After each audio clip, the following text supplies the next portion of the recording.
वसीले को तो मैं बिल्कुल मानता हूँ, मैंने कई जगह पे ये चीज कही है, मैंने शुरू में ये चीज कही, हुजूर अलैहिस्सलाम। ठीक है हजरत, तो आप हुक्म सुना दीजिए, बात खत्म है, बस फैसला सुनाओ। अब हजरत रुजू करते हैं या नहीं करते कोई बात नहीं है, वो सुनिए, जबरदस्ती तो नहीं कर सकते ना किसी पर, आप हुक्म सुना दीजिए। मैं पहले हुक्म से पहले जी सब मिल करके ये करेंगे, किसी एक का काम नहीं है, सब मिल करके वो बताएंगे।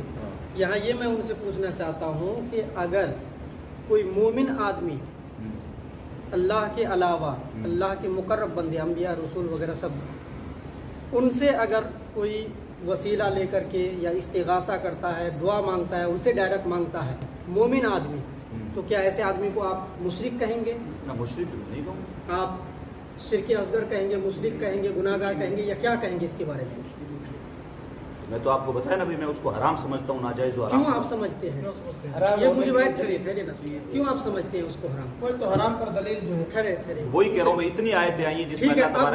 अब मैं आपको बता रहा हूँ, हाँ। देखिए कुरान करीम से आप डायरेक्ट मसला नहीं समझ सकते हैं।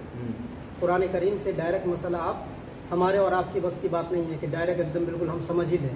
कुरान करीम में जो चीज़ जाहिर है वही मुराद भी हो, ये बिल्कुल ऐसा नहीं। अगर ऐसा होता और अरबी ज़बान जान लेने से आदमी अगर मसला जानने लगे और फतवा देने लगे तो अरब में कोई आदमी जाहिल नहीं रहेगा, सब मुफ्ती हो जाएंगे, सब के सब मुफ्ती हो जाएंगे, क्योंकि उनकी ज़बान है, कुरान करीम अरबी ज़बान में है सब लोग। इसलिए आप सिर्फ कुरान करीम की आयत को देख करके डायरेक्ट उस पर कयास नहीं कर सकते। हदीस भी तो मैंने पेश की ना, उसका क्या मतलब निकला फिर? चलिए हजरत आप आयत पेश कर आप रहे हैं, डायरेक्ट सराहत के साथ हदीस पेश तफसीर भी तो बताएंगे, किसी किताब किसी जो मैंने पेश की, हुजूर के पीछे पीछे चल रहे थे, हुजूर ने जो कलिमात सिखाए। हुजूर अगर एक जुमला, एक मिनट हजरत, एक ही जुमला बोलूंगा, सिर्फ एक ही जुमला बोलने की इजाजत दें हजरत, माइक में एक ही जुमला, एक ही जुमला, सिर्फ खुदा का वास्ता एक जुमले की इजाजत दे दें हजरत। हजरत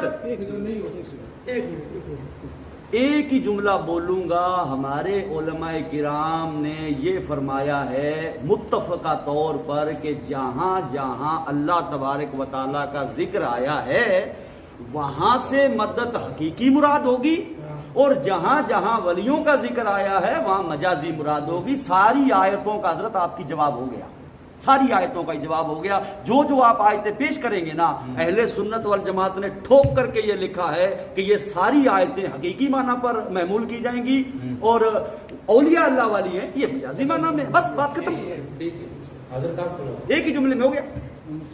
और दूसरी चीज यहाँ बतौर नसीहत में कह